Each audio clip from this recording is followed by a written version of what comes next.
నమస్తే. మీ యొక్క ఐఫైనాన్స్ loan ఈఎంఐను PhonePe ద్వారా ఎలా చేసుకోవాలో ఈ వీడియోలో చెప్పబడుతుంది. మొదట మీ ఫోన్‌పేను ఓపెన్ చేసి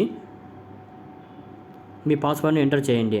అక్కడ కొంచెం కిందట లోన్ రీపేమెంట్ ఆప్షన్‌ను ఎంచుకొని పైన సెర్చ్ బార్‌లో ఏవైఈ అని టైప్ చేయండి. ఐఫైనాన్స్ ప్రైవేట్ లిమిటెడ్‌ను ఎంచుకోండి. అక్కడ మీ యొక్క లోన్ నంబర్‌ను ఎంటర్ చేయండి. మీ యొక్క లోన్ నంబరు మీ రిజిస్ట్రేషన్ మొబైల్ నంబర్‌కు లేకపోతే మా కలెక్షన్ ఆఫీసర్ ద్వారా మీరు తెలుసుకోండి. ఎగ్జాంపుల్‌గా ఒక లోన్ నంబర్‌ను ఎంటర్ చేస్తున్నాను. మీ లోన్ నంబర్ని ఎంటర్ చేసి కన్ఫర్మ్ని క్లిక్ చేయండి. కన్ఫర్మ్ క్లిక్ చేసిన తర్వాత కొద్దిసేపటి లోడ్ అవుతుంది. అప్పుడు మీ యొక్క ఇన్ఫర్మేషన్ మొత్తము ఇక్కడ చూపించబడుతుంది. అక్కడ మీ పేరు, మీరు ఎక్కడ లోన్ తీసుకున్నారో, మీ యొక్క మొబైల్ నెంబరు మొత్తం చూపెడుతుంది.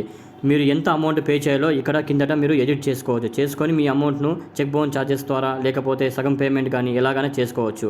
కొంచెం కింద ప్రొసీడ్ టు పే అని క్లిక్ చేయండి. అక్కడ మీ యొక్క బ్యాంకును ఎంచుకొని పేమెంట్ చేసేయండి.